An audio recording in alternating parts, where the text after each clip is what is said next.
Hey there. Welcome to the GSPN Slop Fest. I'm Ti Windisch, one of your hosts, joined as always by my just born in the muck co-host Rohan Katti and, Mr. Senior Slop, Jordan Treske. I just realized if you're watching on YouTube, I have the names under the wrong boxes. So if you're a little confused early here, these guys have not gotten no plastic surgery or anything. It's just a clerical error, but we are coming to you not live, close to live. We're going to upload this as quickly as possible, but the night before the NBA trade deadline eve, to recap all of the slop from our favorite newsbreakers and least favorite, and go over what we think is going to happen and trades that have already happened, although not really, because Jordan, you and Adam already talked about Kyrie Irving. I don't know how much more we can do on that. There hasn't actually been, I think, an official trade since then, but this is a long intro. Rohan, Jordan, the name thing is really freaking me out as I look at the video screen. How's it going, fellas? Doing well. It's an exciting time of the year. If you are a fan of the NBA, of course, we're coming to you after LeBron has broken Kareem Abdul-Jabbar's record. If you're watching on the YouTube right now, I'm just very distracted. I'm sorry. It's trade deadline eve, like you mentioned, Ty. A lot of fun rumors, not only involving the Bucks, but around the league at large. So it's a good time. And if we're talking plastic surgery, fun fact, I've had plastic surgery. Whoa. I knew that. I don't know if you said that on pod or not. It was reconstructive, correct? No. Let's let people guess. Okay. Let the mystery be. Nose job. Yeah, it's what, we're 16-ish? No, my math. Don't ask me to do math. 20 hours. Whatever. It's quiet. Everybody will say, oh, it's too quiet. It's like, no, because there's not a lot of things going on. It's a lot of the same names. There's not a lot of sellers, so it appears. There's always one team that'll go crazy out of nowhere, and I think everybody pegs Toronto, but could be even someone that's quieter now. But yeah, it's kind of just wait and see approach, but I don't know. I don't know how I feel about this deadline just yet. I think, the veritable bomb, if you can even call it as such, we got today was the reported three-teamer that got leaked really early and leaked to everyone. Like 4 different newsbreakers were sharing details on this thing, but it hasn't happened yet. And now it looks like Minnesota, one of the teams involved, may be looking for a little extra. My money was on the Jazz leaking this. Obviously, Danny Ainge always trying to get the most, but apparently it was Minnie. But anyway, D'Angelo Russell plus Malik Beasley and Jared Vanderbilt from the Jazz all go to the Lakers. Russell Westbrook goes to Utah, gets bought out. That's going to be a fun subplot. If he does get bought out, where does he go? That's going to be fascinating. And then Mike Conley goes to Minnesota. So I know the Wolves definitely want to move from D'Lo. I think we've heard that a lot this season, even though he's had, for his stand, like a really solid season, really efficient shooting the ball. But it hasn't happened, like I said. And at this point, a 3-teamer, this messy, this out in the open, don't know if it's even going to happen. We've seen these things kind of fall apart before, but my first Bucks reaction, as Bucks react to every trade, even like salary dumps and stuff that mean absolutely nothing to the Bucks.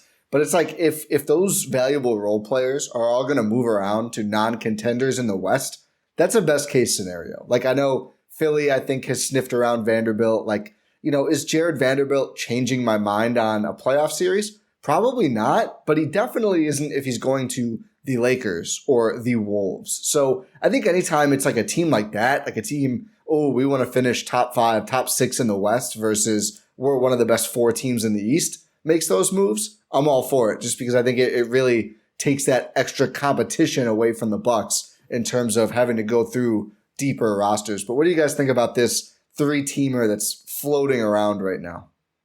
It's weird. It's weird for sure. It's that's all I can really say. Do the Lakers end up better? Yes. Do the Jazz end up worse? Yes.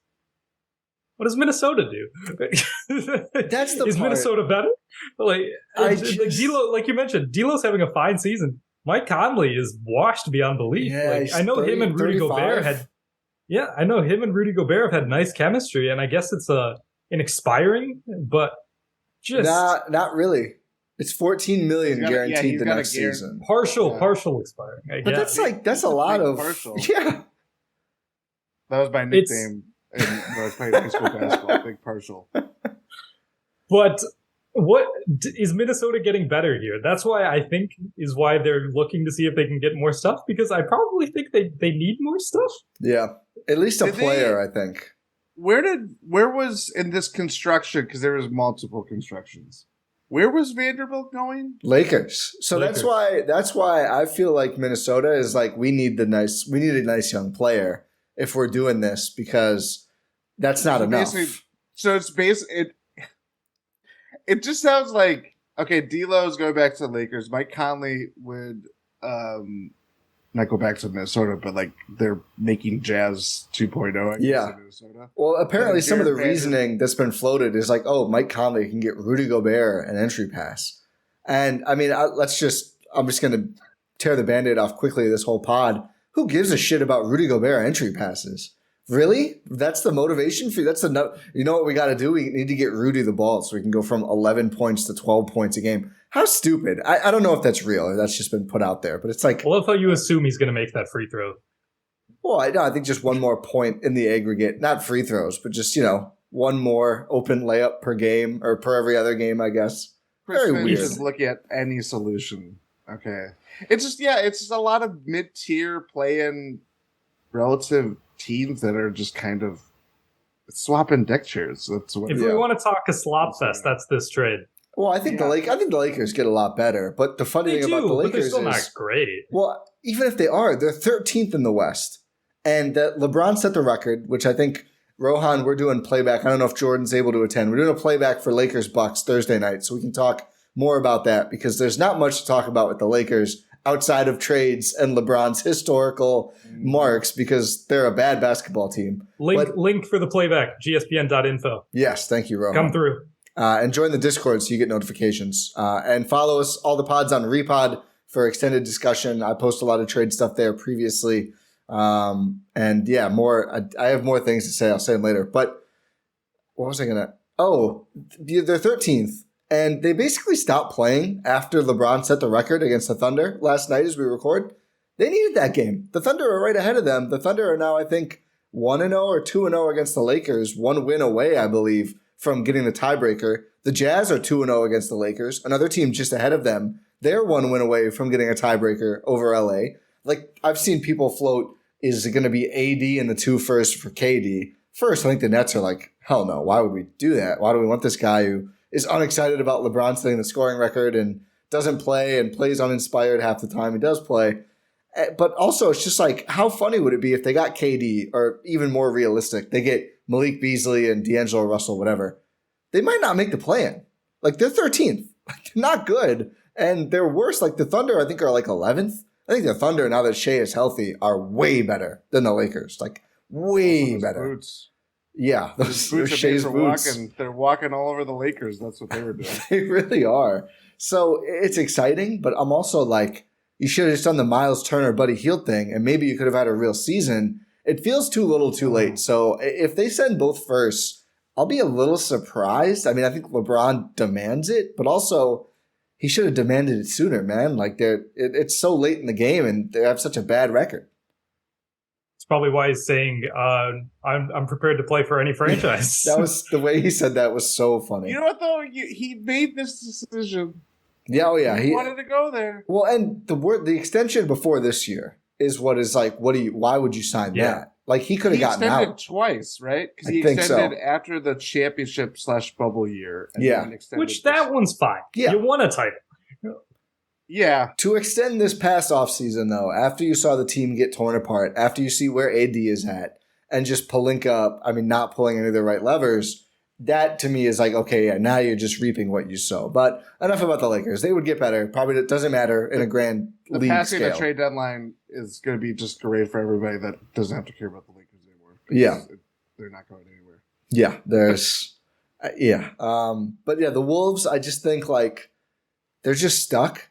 It seems like clearly they need to focus on being Anthony Edwards' team, but the problem is they kind of pushed all the chips in for like the next 2 to 3 years, and they're not going to be very good in that time frame, it seems. D'Angelo Russell for Mike Conley, I get that, D'Lo would probably walk. It sounds like they don't really want to pay him. Is the answer really to get older and worse, though? I just, even if you get a pick, I don't know. I think it's a weird trade. But again, if something like that does go down, and it's just, as you say, Jordan, deck chairs in the West moving around, fine. If that means some Eastern Conference team who could actually, or even a better Western Conference team that could arm up to play the Bucks isn't going to get those pieces, I think that's fine. I think Jared Vanderbilt would have been an intriguing Bucks option, but I don't know. It just seems like probably a little bit too hyped, and the Bucks usually, I feel like, go a little quieter. It's either a disgruntled player or someone kind of out of nowhere. Yeah. Yeah, I mean, Crowder fits that bill. PJ Tucker a couple years before. No one really linked Ibaka to the Bucks last year. It wasn't like, hey, this would be what you do, but salary-wise, it kind of made sense. Yeah. Yeah, Vanderbilt's kind of an interesting player. There's a lot of Portland buzz the last couple days until this. I don't know.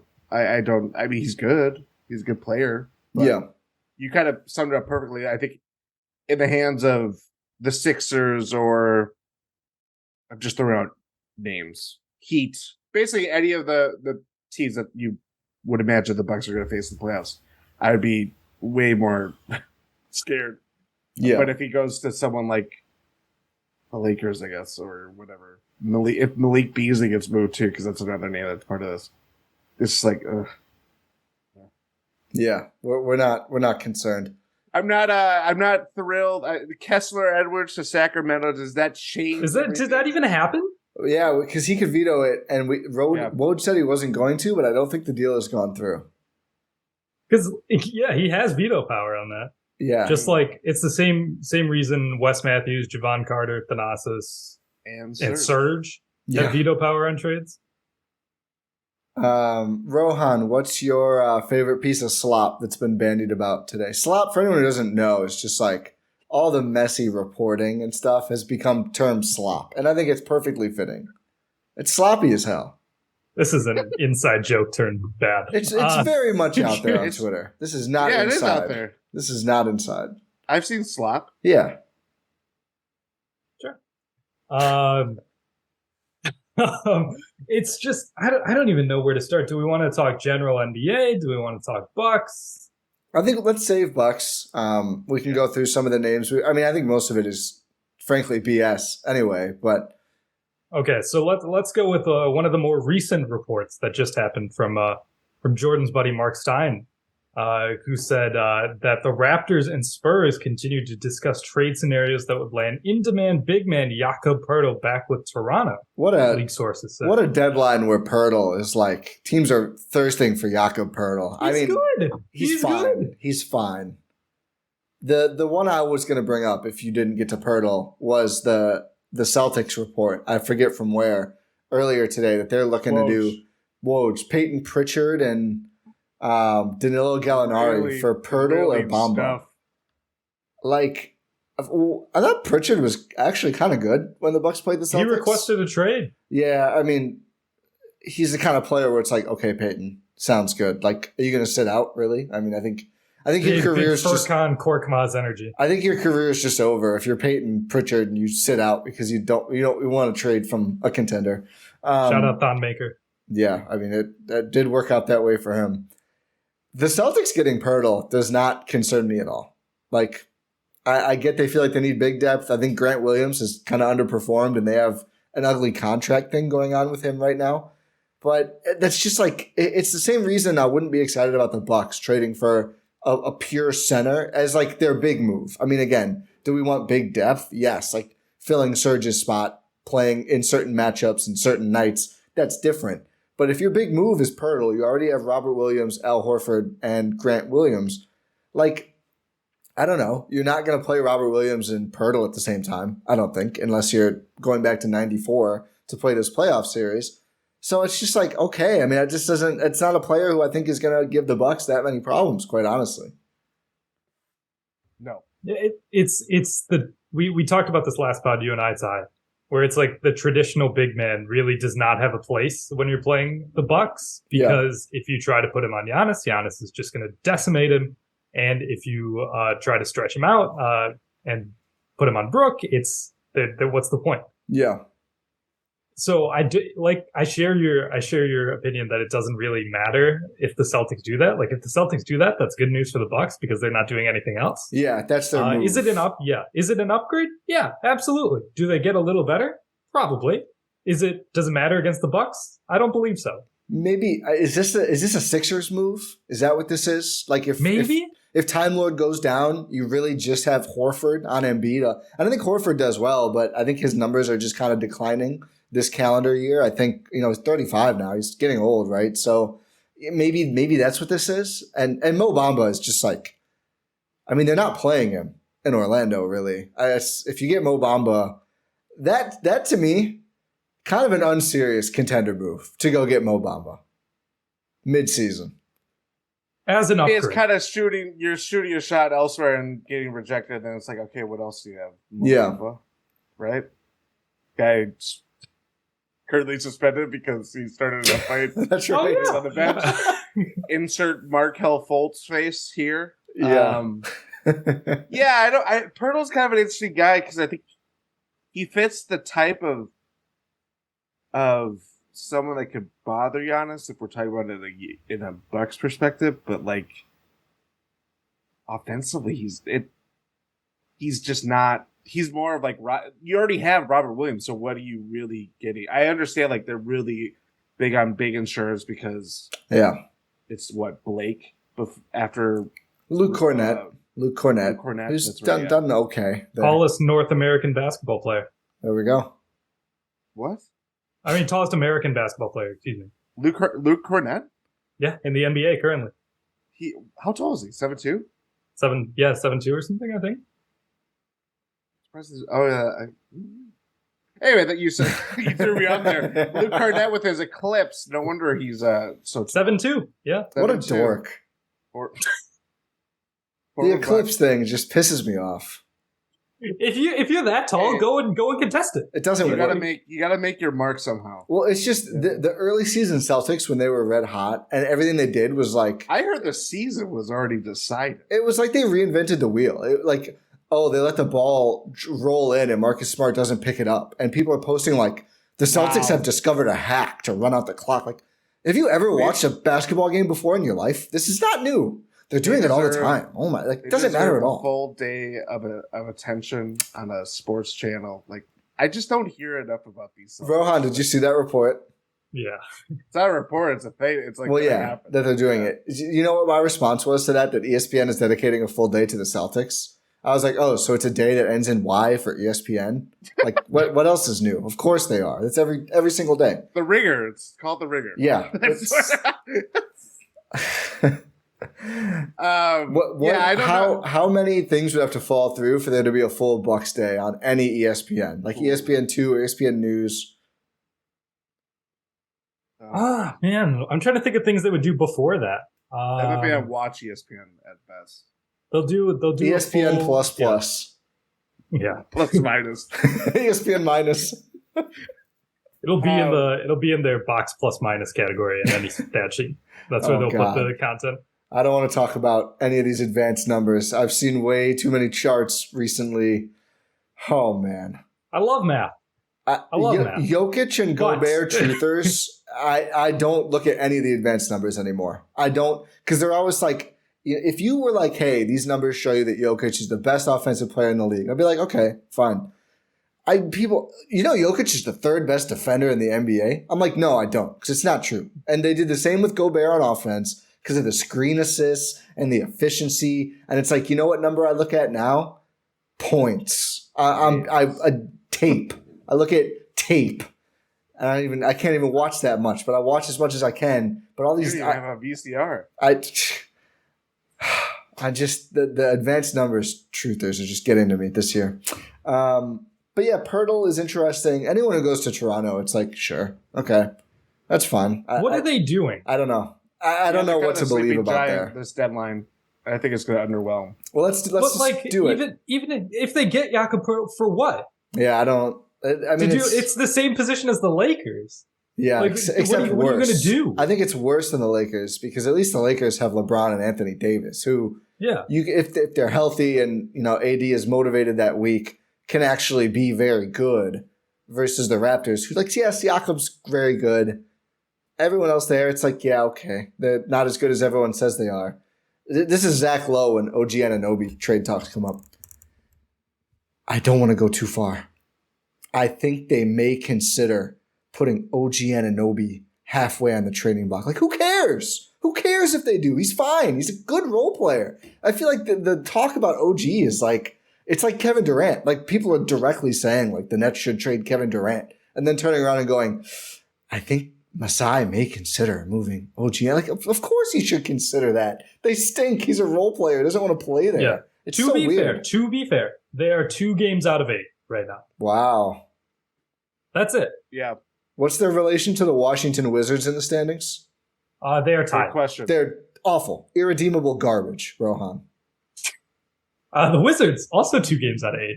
If you are anywhere around the Washington Wizards at any point after the calendar flips in an NBA season, your season is over, and you need to accept it. That's fair. It's not a big news breaking alert. Ooh. But Mark Stein has gone more information on Jakob Poeltl. Throughout the past month plus, it has been said often that the Spurs were reluctant to trade Poeltl. Over the past 24 hours, though, that tone has been replaced by strongest signals to date, as San Antonio is prepared to move him before the deadline. I feel like they were like, yeah, we probably won't trade him. What are we going to get, 2 seconds? And then all these teams were like, how do we get Jakob Poeltl on our team? And the Spurs are like, oh, okay, sure, I guess. I think he's a fine defensive player. I don't mean to downplay, but it's just funny to me, the guys who are like in the centers of these heated trade talks. And it's like the Celtics want him as a backup. The Raptors stink and I guess need a center, but I don't know why, as you say, Rohan. Like, why are they trying to go get Jakob Poeltl? I don't really know. Like, it's just very free agent. Yeah, you have to pay him. And apparently he's going to make $20 million a year is the reports, which I'm like, okay, wow, all right. And Brook Lopez makes 12? I guess he's unsigned. He could make 22. But very interesting deadline so far. But yeah, let's talk about the Raptors, the sleeping giant, who may become a even more sleep giant if they go get Jakob Poeltl. I don't know. But at the deadline, Jakob Poeltl the melatonin for the Raptors Giants? Yes, exactly. Who do you guys? They have like 5 bad centers on that. You look at the roster; it's like, wow, they do have centers. They all just stink. We're not going to have a guy that's over 6'9" because we're going to be weird. It's like, yeah, it doesn't fit together. Maybe it's wild how that didn't work. Or maybe more of them should be good. I mean, I think maybe it could work, but it's like, yeah. Chris or maybe Boucher, they should have a good coach. Yeah, he's on the hot seat apparently, which I find interesting. I've seen Raptors people say, if the talent is there and they should be performing better, doesn't that fall on the coach? I mean, yeah, it is one of those. Somebody pointed this out recently, like a month ago now, because we've been talking about the damn Raptors for so long. But if they have all these premier trade assets, maybe they should win some games. Like, should they not be one of the best teams in the league if, Siakam is 17 firsts, OG is 4 firsts, Gary Trent is a first, Van Vliet is whatever. Not to go full Chris Vernon on everybody, but yeah, that is very much the case. It's like these guys they have how many trade candidates between Siakam and Anunoby, Fred VanVleet, Gary Trent, GTJ, someone else, I guess. And they're pretty miserable. They're not a good team. I don't know. And it's like, I don't know if the talent is necessarily there. I mean, they have good pieces or proven pieces, but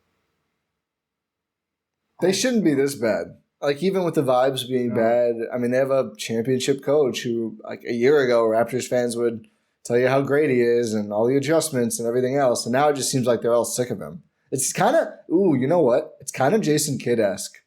Obviously, the highs were much, much higher. But, like, he took the league by storm, doing, like, an innovative thing. And now everyone in and out of the org is like, we figured you out and we don't like you anymore. Luka, your third coach is going to be Nick Nurse. Congratulations. the thing too about like the Raptors is that like I know the big thing is like they're very secretive. So Apparently not. Well, yeah, it's a lot of external stuff, but people are just like hungry to just put out anything. But they also like when this happened 2 years ago, and there was all this buzz about Kyle Lowry, and it was the Tampa year for them. They ultimately didn't move him, even though I believe he was supposed to go to the Lakers. I think Lakers and Heat were like the two biggest like. Well, Sixers, the Maxey. That's Sixers, yes, it's still not totally confirmed, but it's like, was Maxey on the table or not when they said no, and then ultimately the deadline passes, and in the offseason they sign and trade him to Miami. That was like the big, it's one of those like we'll never probably know for sure, but at least maybe, and probably more than Precious Achua and whatever else they got from Miami. Goran Dragic. Like, that was that ended up being a sign and trade. I just think, I don't know. It's weird to see a team that is not good, but still has a very high opinion of their players. And I understand that, like, you kind of just want to keep the cycle going and all that stuff. Like, Masai, for all the, good things and well-deserved things that he has earned over being a GM in the NBA. He also, I think he tries to do the play chess, not checkers thing too often, even when it comes down to like sellers. Yeah. Yeah, it's Ainge-ish, right? Like, you got to win the trade. You can't just make good trade. You got to win it. The thing too about Ainge is like he's, for all the talk of like, he always had Anthony Davis, he always had in Paul George way back then. Kawhi. He was like a willing trader. Yeah. I don't know if besides, I wouldn't say the same for Masai, even though he did land Kawhi. Yeah. Oh, well, it's like, okay, if you can get Kawhi Leonard for DeMar DeRozan, you'll do the trade, and if not, no. I mean, DeMar DeRozan and Jakob Poeltl, the darling of the deadline. Rohan, which Raptors do you think actually get traded? I think, man, it's probably going to be no one. It's going to probably be like Kemp Birch or someone. I said how funny would it be if it was just Chris Boucher, and that was like, that's all that they do. That's another guy that we forgot to mention. 30-year-old Chris Boucher. Yeah. Or however old he is. I think he is 30, yeah. I'd say Gary Trent is the guy who gets traded. I don't think they'd trade OG. I don't think they trade Siakam. I think it's like it's tough to trade those guys. Masai is known for being like a draft and develop guy, so you got to keep the guys you draft, unless you want to start over and do it again, which he might be addicted to. Who knows? But I don't know. I don't think they go that far. I really don't. I think they just continue on the treadmill of mediocrity. So the interesting thing, I used to side with you and think Trent. I'm starting to think it's more likely they keep him and just retain him long term because he's like 24. So even if they are going to rebuild, like he still fits on that timeline. And also, he's the only guy who shoots. So if they trade him, they're really going to be abysmal depending on return for the rest of the year.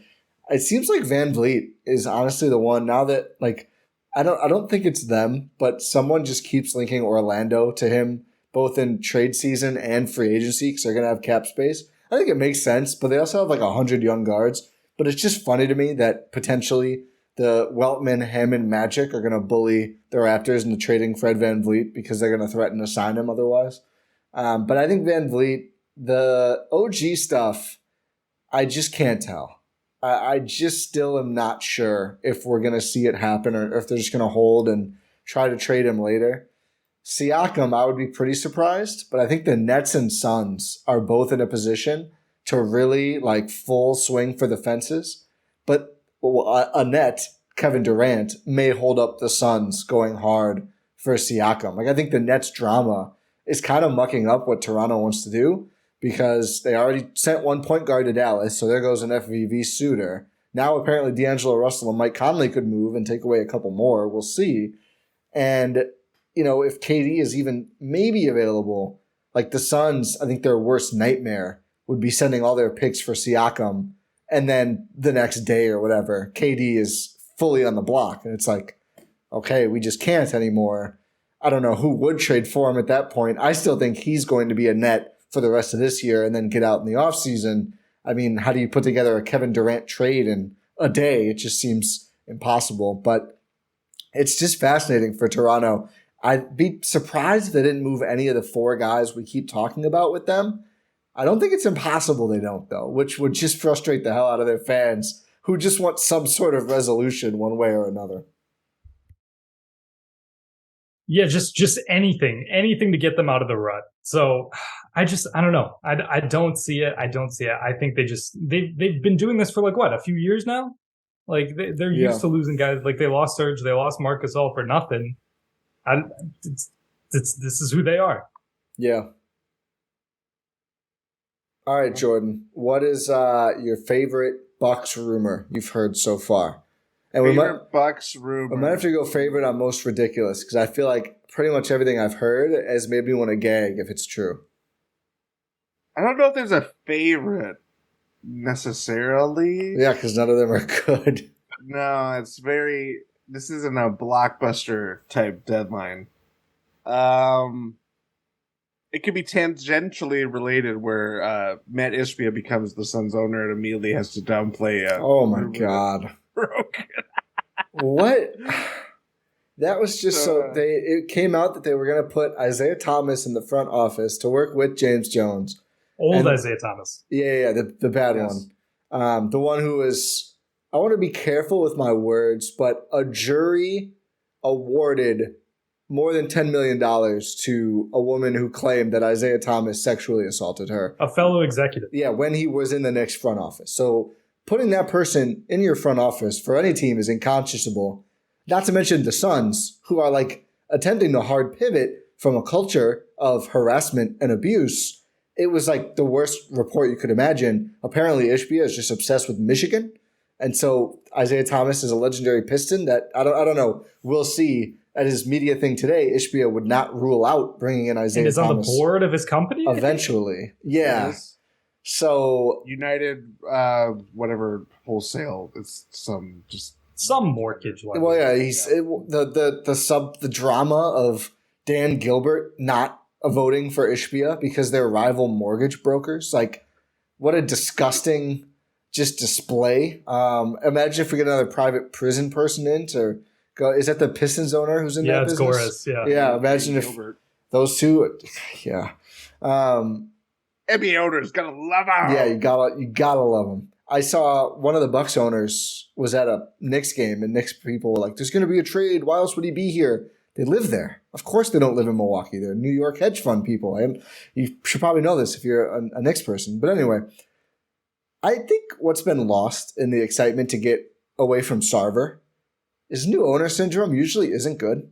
And Ishbia is talking about a lot in terms of what the team is going to do. I'm going to be involved. Yeah, like look at what the Wolves are doing. It's new owner syndrome. I mean, Jazz too. I mean, Jazz are doing it well though, because they have a guy. Yeah, now it was not going well with the last construction of the team. Yeah, right. That's who he is. And then they got a new owner, and now they brought Danny Ainge in. No. He's saying when Ryan Smith first took over, and they kept going not all in, but in, and it didn't work at all. Oh, yeah, true. And they lost Donovan Mitchell. Zanuck got passed over once again. Poor guy. Yeah, but I think he got to the part of the ownership where he's like, I'll just bring in somebody else to do this who knows more, and that's why Ainge is there. But I get Sarver was so bad and held them back, but Ishbia. To your point. Everybody has their guy. Ainge was Ryan Smith's guy. The Bucks, Jason Kidd was Lasry's guy. Yep. Isaiah Thomas is apparently Ishbia's guy. And we should say it's less important, obviously, than the harassment. Found guilty by a jury or liable by a jury harassment. He was also a terrible executive. The Knicks were awful when he was pretty there. Good coach. I'll give him that, though. Decent coach. Really bad executive. And they weren't putting him in a coaching chair. They were putting him in a front office chair, which has not gone well at all. And I just think, though, the excitement he got out of Sarver, it's just like, oh, yeah, this new guy, he's got a lot of money. It's like, yeah, it's great. I mean, Chris Paul's been dangled in trades pretty openly. Like, there's a lot going on in Phoenix. And, for every KD scenario, there's like 1,000 overpay for somebody who's not KD scenario. So we'll see what happens. Phoenix is, I think on a razor's edge of potentially losing this little window they're in right now. Jae Crowder twists in the wind and may or may not still be in Milwaukee after touring houses and yeah. But yeah, it's a mess. It's an absolute mess. I don't know. Should we talk Jae Crowder if we're here anyway? Yeah, I mean, I there's guess nothing new. Does he become a Buck? Yeah, that's the only question. Yes. That's the only question. Yes. I understand. I think not. I don't mean to echo what I've probably already said on Win in 6, but this has been talked about for what? Months?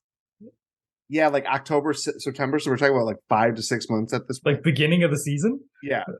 And the Bucks, they're not going to throw in Grayson. And I don't necessarily think that the Suns would want Grayson because it doesn't fit the criteria of either a first round pick, productive player who, if you're taking on Grayson, he wouldn't be starting just because of their backcourt. And there was some other criteria that I'm missing that they put out with all this stuff.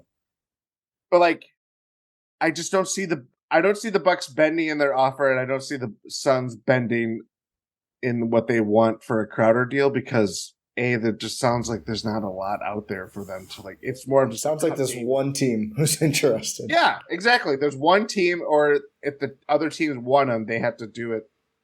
Or the Bucks want him, but there's always been these 3-team scenarios that have been out there. Yeah, and to do it, a 2-team deal, they don't want what the Bucks have. So there's some disconnect there, and who's going to bend before the deadline. I don't know. I've been very pessimistic about it, and maybe the Suns just kind of bend the knee and just be like, we'll give you Jae Crowder for the slop that you guys have. I feel like they're gonna find a third team. I think he still ends up here. I think they're gonna figure it out. I don't know what exactly the deal looks like. I mean, the other thing I think that's holding this up is, that salary could be useful for the Suns, even if they're still routing Crowder to Bucks as part of this big swing deal. So it wouldn't surprise me if they go get a Siakam. Probably, I don't think Durant's happening, but OG Anunoby, whoever they end up getting, Bojan Bogdanovic, who knows what kind of a swing this owner is looking to make. But if as part of that, Crowder then comes to Milwaukee and stuff, just to make it one trade is probably helpful for them salary-wise. I don't think they want to give up that salary block early. So I think they're going to figure it out. I think Crowder ends up a Buck. I'm fascinated to see, though, because I do think Milwaukee's looking at other forwards. I think Lowe mentioned that, or Windhorst, or maybe both on recent pods. I think they want that position, and I think they're going to find it one way or another. I mean, I don't think they're desperate, but I do think there's got to be stuff out there. Apparently, the Hornets just might not move at all, but PJ Washington I find kind of interesting. I think he's hitting restricted free agency. They are like just a basketball graveyard, so why not trade some guys and recoup value? The tweet about them playing in Washington, D.C. was... The since deleted tweet. Oh, they took it down? Yeah. Just, what was it? Like official business in the nation's capital, and it's Gordon Hayward? It's like here for official business or something. Oh, my God. Oh, my goodness. Someone is too online. Better or actually, it'd be the other way around because they wouldn't put the docs. They knew what they were doing. Yeah, they knew. Is that better or worse than the Grayson Donut video? Worse. I think it's worse. I think insurrection is worse than Grayson chicanery. Yes. If there's one thing to take away from this pod, that is going to be the leading quote. Insurrection is worse than Grayson Allen. Chicanery. And the Bulls fans are like, no, we actually disagree. Democracy is good, but I mean, Caruso is better. Democracy dies in darkness, or 2-for-1 transition block attempt by Grayson Allen. I think the most likely thing is, Ibaka's gone. Like $10 million in tax bills saved. Like They'll send cash. They'll send a second round pick, whatever they have to do. He's going to be gone. And I wonder, too, if that, if deal X is holding up Crowder, is deal X holding up Crowder, holding up Ibaka, because his salary would be probably part of that as well, or whatever else they do. So I think I'm not surprised he's not gone yet, because I think they want that $2 million or whatever in tradable salary. But he's going to be, that's for sure. That's the baseline. He has to approve it, though. He wants to be out. Yeah, but what if it's not a place is he going to approve a trade to Charlotte? No, but I don't know, maybe if they play him. It's a buy. Even if he goes to a place like that, I think they would know that he would get bought out and then he would resign. Yeah. A team below the tax is just going to waive him. Yeah. But is there there's Knicks buzz too? It's all coming from the Knicks, right? It's got to be. It's all of the Knicks. And it's just I think it's now been 5 years in a row that the Bucks have been linked to Derrick Rose. And it's like, just give up. Just stop texting, bro. You're not going to nothing's going to happen. The number's been blocked. You can't go tell people like, hey, I'm still interested in that. They're not interested in you, pal. Rohan's told people this before. This is not Rohan's first time. Yeah, he said that. Stop texting. It's not happening. I still think if the Bucks are answering, I've got to imagine it's like, are you ready to throw in Emmanuel quickly and get Grayson? There's also a lot of salary. It's a lot of salary. That would guarantee. If it's Derrick Rose and Cam Reddish, that's nothing. That's $20 million. There's no way. I mean, you almost have to include. It's either Bobby or Ingles and Grayson. And at that point, why the hell would you even consider that? It doesn't just getting Derrick Rose and Cam Reddish to this roster right now without sending anyone doesn't upgrade it. No, neither plays. Neither plays at all. Knicks, they have a Rolodex of dates that they talk to teams that said hey, we'd be interested in Cam Reddish, dated October 28th, 2022, and then there's no context of when this interest was registered. Yeah. I mean, you know what I mean? It's that's where it comes from. I could see a year, 2 years ago, if the Bucks were Derrick Rose, how cheap is he? I mean, he was a productive bench guard. I mean, kind of an unsavory person in some avenues, which is why myself and a lot of others don't really want to root for him anyway. But, whatever. He's 15 a game on good efficiency, and the Bucks have needed bucket getters in the past. They don't play him anymore. The Knicks are trying to trade two guys they don't play, and instead of just doing the honorable thing like the Bucks and quietly doing it, which clearly they're doing with Ibaka and maybe Wara, they're just the Bucks really want Derrick Rose, and this team, no, they don't. No one is falling for this except for, now I'm seeing 800 fake trades where it's you only have to give up Bobby and Grayson and Joe Ingles to get Cam Reddish and Derrick Rose. Well, that's your bench. That's the end of your chance of winning a title this year. You get so much worse. Just trade your entire bench depth for two guys who don't play for a team that stinks. Yeah. Stinks is harsh. They're above 500. They're fine. Yeah. They're fine. They're a Tibbs team. Yeah. Yeah. Or a Knicks team. He has a type. Which way you would have, yeah. No, I think Tibbs teams are usually a little better. Yeah, they're usually better than Knicks teams. That's true. But now it's just one of those things where when interest is there and then you see the fake trade machines, how does this work? And I understand it's good to have people understand the salary matching and all this stuff because the Bucks avenues of acquiring a player are very limited, so it's very just cut and dry. But it's also when people put that out there, we could just keep it at that. You don't have to say this would have to be it. And it's well, you just answered your own question. It's not a good trade offer for the Bucks at all. To get rid of meaningful contributors to your team for Derrick Rose, who, as you mentioned, is 35 and doesn't really have a role for a team that is 500 but not overwhelming. Yeah. Bojan Bogdanovic. What do we think? I think he always gets looped in. So I think it's interesting to me the Bucks are even taking the temperature here because of what we're talking about with Rose and Reddish. It's basically similar salary to get both of those guys versus Bojan. The reason this is a real combo is Bojan is good. And a player who would very much play for the Bucks I don't know if he would start, but he would factor into every game. I mean, there's some who I think he's just like a slow, unathletic guy, and maybe he is. But he's also a walking bucket. Those people love Joe Ingles, though. Yeah, exactly. And poor Ingles would be in this deal, I would assume, unless there's a weird subsection of Bucks Twitter who thinks Bobby is or should get traded. I don't think Bobby is or should be traded, and he's a very valuable piece. He's bought in. He's under contract for 4 more years. He's on Giannis's timeline. I would just be pretty surprised if he was on the move. He's good, too. Yeah, he's very good. I mean, yeah, he's a very helpful player. I mean, one of the leading candidates for Sixth Man of the Year. He's not, but he should be, is the unfortunate thing. Yeah. But we know he should be. He should be winning, but now he's out. Whatever. I think. Which, by the way, nice of the Bucks to give their 2-week evaluation. Did they? No, that was sarcasm.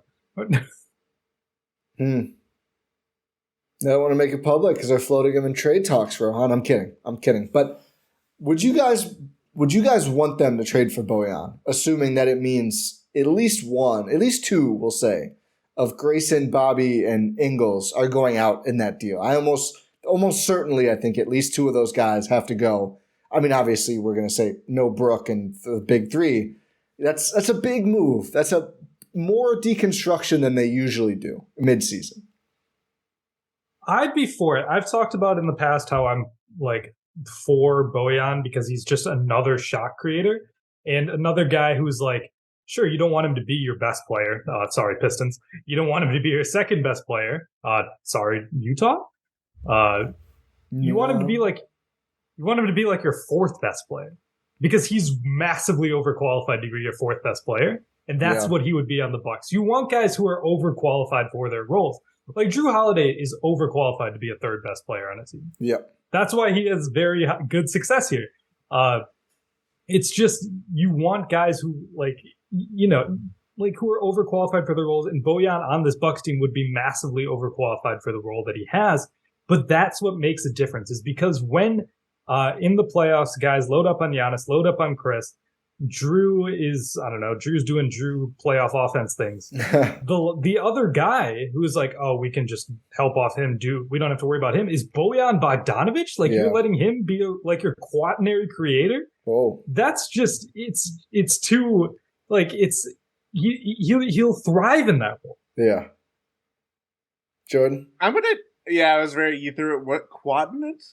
Quaternary, it's quaternary, so 5th. It's right? Like secondary, tertiary. I always used to say tertiary to mean not primary, and Rohan called me out that it means third-ary. Yeah, it does. Yeah, you gazumped me there. I'm gonna go the other side on it. Bogdanovic is clearly a talented player. Really. He's keeping the Pistons afloat, even though they're the worst team in the NBA. But I was going to say, what does afloat mean? They could be a lot worse if he wasn't there. That's where I would say. They'd win less than 14 games? It's true. I think they would. Yeah. He's very talented. I think Mark Stein, not to quote Mark Stein again, but he's always believed. Fellow Substacker, of course.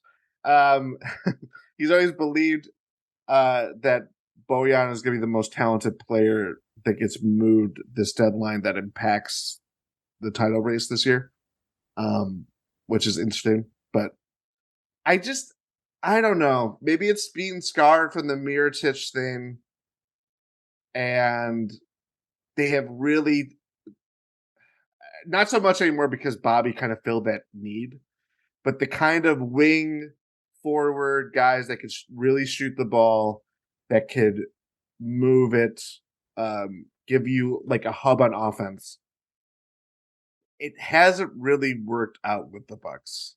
Mirotic, I'm going to push back. Mirotic is not as good as Bojan Bogdanovic. Not even close. It doesn't have the same skills because Bojan can create his own shot. That's the difference, I think. That is a good point. Mirotic trying to dribble would end in it would be like Serge Ibaka trying to bring the ball. We saw it in that Raptors series a lot. Yeah, we did.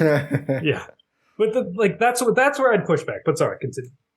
I don't know. I think it's also just where the Bucks are right now, and I think things. I mean, I know they have won 8 in a row, so this kind of sounds very Captain Obvious of me. But things are really clicking with just how things, having everybody back healthy, save for Bobby getting hurt. Even as like Ingles is still kind of riding the ups and downs and everything, like everything's just kind of falling into place that like, yeah, you're getting the better talented player of the team. Do I have questions about Grayson? Of course. I don't like, I want to see him play in a playoff setting when everybody's healthy. Can we get that? I'm not going to wood. I don't know. We still have 2.5 months to get there, but I do think you lose something that I just you can't really define of like just the current chemistry that the Bucks have, and that they've gone through all these ups and downs, and a lot of it was going to be banked in because you don't have your best players out there. But to get through all of that, and now they're one game back of the Celtics in the East. By the way, I think I changed my mind on the Celtics getting Poeltl. Horford and Williams are both out, and they are starting Blake Griffin against Joel Embiid tonight. So, okay. Well, that kind of makes sense. Also in this game, by the way, speaking of Luke Cornett in that game, he tried the eclipse thing twice. As Joel Embiid caught the ball at the top of the arc, he eclipsed twice because Joel was just standing there waiting for him to come contest. He didn't. Cornett tried to do the eclipse thing rather than go and contest. Twice he jumped. He jumped twice. I will find How many times did he jump? Twice. In the same possession, you mean? I thought you meant do 2 different possessions at first. That is hilarious. No. Twice in a row. He jumped, came back down, then jumped again. Here, I'm going to find this. But yeah, I don't know. I kind of messing around. Surge is Surge. You're gonna just compete with him. But like something as meaningful as that like the Bucks are a better team with Bojan Bogdanovic if they get him. But I don't know. I think I've decided officially. I'm okay with the team breakup a little bit part. Losing Ingles hurts. He's had such a fun season. Hasn't looked the greatest against the Clippers in that matchup, and I think I still worry a little bit about the athleticism. But if it's like Ingles, Grayson, Wara, which I think gets you there salary wise, and then the difference now for me is seconds versus firsts, and I think it's going to take a first, so I don't think they end up getting him.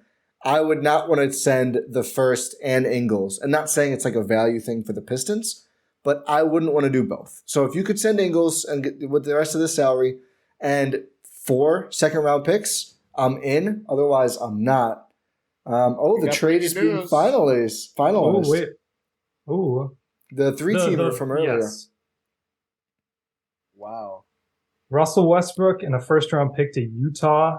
Mike Conley and second-round pick compensation to Minnesota. Minnesota held it up.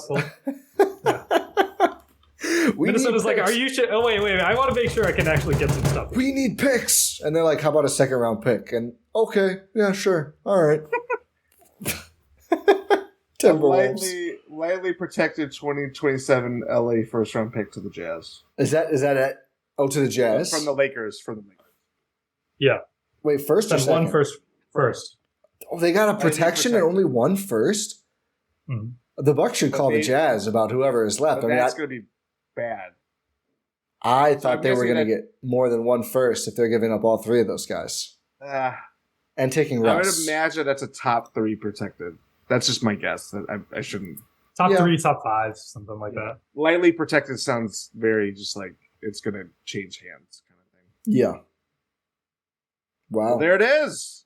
So yeah, we can. All that analysis is still relevant. So yeah, it's great then. It's good for the Bucks. I think that this went through, and I'll write about this on the Substack post I've been updating in a second. But this isn't going to affect the Bucks that much this season because those guys didn't go to teams that are going to matter. I don't think we're going to see any of these 3 teams in the finals.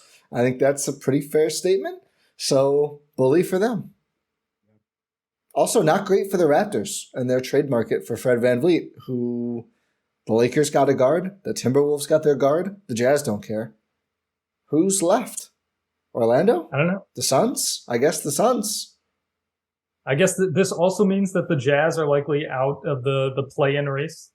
So that's a plus for the Lakers. We'll see.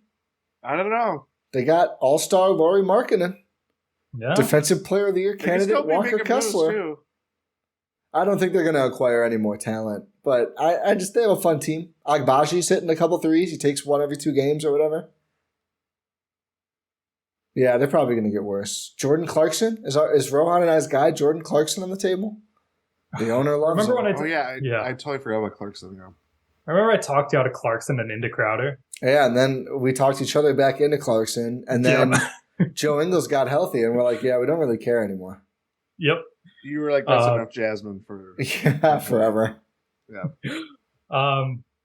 But yeah, it's getting back to Bojan. If we're talking former Jazz guys,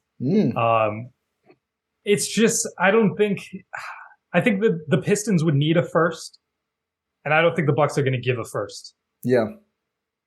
So I think that's why the trade doesn't get done. Yeah, and I do think the market's been set too. I mean, we just saw the Lakers give out a lightly protected first-round pick. But that's I know it's a big expiring. No, it's a big expiring, but still, with Westbrook, I should say. A lightly protected first, basically, to move all 3 of Conley, Vanderbilt, and Beasley. I think that's underwhelming, and I know it's probably going to be a good pick, but 1 pick for 3. I mean, Conley, whatever, is washed, sure, but 2, coveted rotational players. I mean, I think honestly, the most meaningful part of this for the Bucks is you probably can get in a conversation for a pretty solid rotation guy with salary and seconds. And I think the Hachimura deal showed that. I think this one does too. The crazy Gobert market, I think we're past that now. Like we're not, not unless you're talking to Masai Ujiri, in which case 17 first-round picks and swaps for OG Anunoby. But other teams are, I think, being a little more reasonable with their requests. Yeah, the Lakers have traded, 4 draft picks in a span of 3 weeks? Yeah. That's a lot. 3 seconds to Washington and now 1 first to, or I guess maybe another second. We don't know who's sending the second to Minnesota. Could be one of theirs too. Oh, that's a good point. Yeah, I don't know where that's going. Honestly, I think it's a really good trade for the Lakers. I do too. I think it's a little too late, but it's a good move. Yeah. Yeah. D'Lo back? Yeah. I saw a tweet. I wish I knew who it was. It was like someone said this guy's been loading for like 5 years now. Might as well install software at this point. Like, I saw somebody said, "Don't do anything outlandish in the locker room because he will let everyone know." Trade to the Nets for? Huh? Do you remember who he was traded for? Kevin Durant. Trade to the Nets. Kevin Durant. To the Nets. No, that was after. Oh, wrong way. He was traded to the Nets for Brook Lopez. Correct. Oh, Correct. Wow. I want to say that too was like one of Pelinka's first big moves. Pelinka and Magic. It was one of Marks' first moves too, I think. Or maybe not. Maybe that was pre-Marks. No, I don't remember. Post-Marks. But it has Bucks connections. Yeah. And then D'Lo got traded from the Nets to the Warriors for KD. Yes, that's right. I totally forgot he was at the Warriors. I think most people have because it was not a good era. Do you remember when that Wiggins trade first happened? Wiggins, D'Lo, Wolves, Warriors. It was like, wow, the Warriors are so stupid. They got this guy who stinks and is never going to help good teams, and they gave up picks. And they're going to be bad forever. And now Wiggins is one of the better role players in the league. I feel like largely regarded as. When the initial reaction to it was like, well, you get Andrew Wiggins, you might be able to trade him for Giannis. Oh, that's right. Not got that haters. Right? we both got championships out of it. Yeah. So, what is not to steer the? No, go ahead. How on a scale of 1 to 10, this is how I would say it. How 10 being likely, or 1 being not likely? How likely do you think the Bucks make a worthwhile / meaningful trade? What's the line on that? Crowder would be a meaningful trade, whereas cutting Serge just to open up a roster spot and save tax dollars. If they dump someone, it doesn't count. Yeah. How about we put it this way, just to clearly define? They bring in someone who is going to be a rotational player, or at least expected to be. So, if they get Cam Reddish as a salary dump, it's whatever. That doesn't really matter. Rohan, you said 8? I said 8. I'm very confident. Yes. Wow. The Bucks are going to do something. There's been too much noise for them not to do something. And Trader John is always active at this time of year. He always makes a trade. I don't see why that's going to stop this year. I'm going to say 10. Ooh. Man. I just think they will. You had to 2-up me. I know. I'm going to go 6. Would you count last year's deal? I guess not by my definition, because Serge was not an every game player. See, we were still in we had a little bit more clarity on Brook, but it was still like, what is he going to be? And they did. I mean, they sent Dante out, which is kind of significant in itself. But yeah. I think it was meaningful just because we just didn't know what Brook was. Here's one. I don't know. What's same scale? What's the likelihood Grayson Allen gets traded? 3. Same scale you said? Yeah. I think I would go. I'll go 2. I don't think they're going to move. I'll go 4 just to be different, but I agree it's not likely. And I would have gone 3 if Rohan didn't. I don't think they feel pressed to, nor should they. But I do think if there's a Bojan swing, he's obviously going to be in the deal. So that's why I wouldn't go 0 or 1. But I don't like. I think there's some people who are like, they got to trade him. They don't, and I don't think they think they do. But if there's a big move, then he's probably gone. But not Crowder, because his value's in the toilet, because no one else is getting dinner with him. No one's whining and dining this guy like the Bucks are. Okay, so here's another question. The Bucks will likely, maybe we'll see. They might have a roster spot. Oh. Yeah. Oh. Do you get Russell Westbrook? No. It's just no non-shooters. That's my rule. Every trade, he'll shoot. Buyout, Rohan. I don't see the Bucks upsetting the apple cart that much with Westbrook. What about Wall if he gets bought out? Oh. I know you're enthralled with John Wall. I'm not enthralled. I said he could do the Jeff Teague role, which means he's pretty bad, but he has one nice moment. Gets an A on the group project. I would prefer Kemba. I wonder if that'll happen when they get a roster spot. Will Barton has been a popular buyout name. My issue with the big... He's not a Bucks player, though. He's not a Bucks player. Dwayne Dedmon stinks. Yeah, he's done. Al's hoot. Yeah. My issue with the Barton level guys is why would they come to Milwaukee? Because there's just not going to be minutes. Yeah, I just don't. He doesn't seem like a Bucks player. My thing with Kemba or Wall or whatever is if Hill goes in a deal and they just need an emergency point guard, and that guy Kemba doesn't have a job, right? He got bought out. Yep. He's just out there. So if he wants to come, he's a great vibes guy. They ask him to play every couple of weeks, right?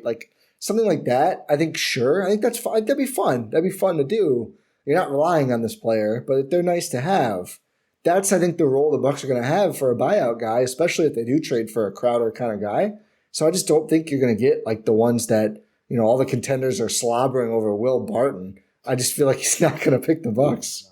Here's a name. DeAndre Bembry. That'd be fun. You think his ACL healed? It's been about 1 year. Almost a year. Yeah. I totally forgot about him. Signed him on 2K the other day. Nice. Yeah. Did his ACL heal in 2K? Yeah. Start of the season, He was good to go. So I don't know if that's valued reporting or not. 1 to 4 protection on that first per Woj. Yeah, that is late. It split the difference between you and me, Jordan. Top 3 and top 5. Let's make that top 4.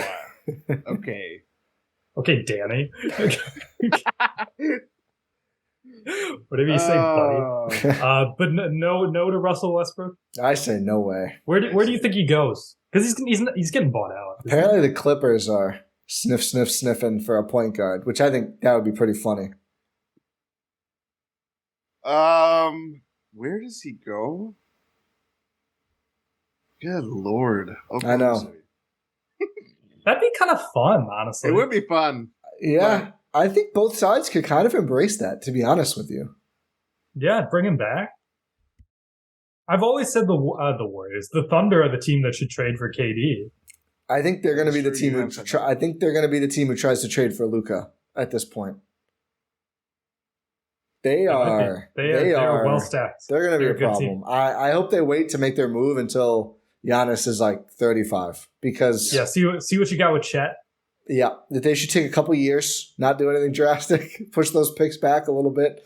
They're going to be a problem. Shea is good. Giddey is now just good. He's not just fun. He's good. J-Dub, the wing Jalen Williams. Fun Jalen Williams. I don't. Yeah, I think so. Yeah. I don't like people say fun or good. Like, don't do that to the other Jalen. Wing and big. Also, J-Dub versus, I think the other one is a different nickname. There's a lot going on with the nicknames. Do you guys take it back about it being a boring deadline now that we got this weird point guard 3-teamer? Does it feel like 2015 where we're just going to see a lot of point guards move? Or good Lord, as Woj said? Good Lord. It might be 2015 that we just see a lot of activity like an hour before the deadline. And the Bucks and Suns might make a deal. That's what's Tyler Ennis up to? I'm sure he's I available. was a believer for a good 2 months there. They got to open up the roster spot for Tony Snell. Red Claw. Starting killing it with the main Red Claws. Shout out Snell season. You know, Andre Roberson is with the OKC Blue and not playing, I think. No, he's playing a bit. Oh, he didn't play today. Oh. Yeah. DJ Wilson also on that team. Fun fact. Still? Nice. Yeah. Oh, yeah. Now you know we're getting to a certain part of the pod. Now I'm talking about the forwards on the OKC Blue. Yeah. I mean, Okay, so Jordan, here's a question for you. Yes. You have to decide. Can't say You can't meander on the question. Yes or no? Do the Bucks trade for Jae Crowder? No. No. Wow. Yes or no? Do the Bucks make a significant trade? No. Wow. Ty, do the Bucks trade for Jae Crowder? Yes and yes. Okay. Bro, I'm going yes and as well because Jae Crowder would be a significant trade. So I just think it's been too out there for it not to happen. Like the package has already been detailed. I don't trust the Suns. That's fair. That's fair. New owner syndrome is going to kick in. It'll be interesting to see what happens. But at the end of the day, I do think Jae Crowder will be a Milwaukee Buck. I did see it floated. The Mavs would make sense to ask about him because they just need defense. But who knows what they're going to be up to after their insane Kyrie Irving trade. I know you guys covered it, and I don't want to spend too much time. It's not going to matter to the Bucks' playoff chances this year at all. To make that trade, a first-round pick, 2 good players, especially Dorian Finney-Smith on that contract, and to not make the extension part of it and just hope you'll be able to keep him for all that you gave up. And then his immediate first press conference, he's got like a tear in his eye talking about, I can only control what I can control and I have to play here now, basically, when asked about LeBron tweeting about him and openly wanting him. And deleting his apologies for his anti-Semitic comments. Of course. Because why wouldn't he, right? Why wouldn't he do that? The Mavericks are finding out fast. F around and find out, and they effed around and they are finding out. I don't know why I said to myself now, but they are going to fuck around and find out. Yeah. They fucked around and they are finding out. They are in the process of... Oh, is there anything else to talk about with the deadline? I'm sure as soon as we hang up, the Bucks trade will come through, but until then, I think we've covered most things. We don't buy the Knicks.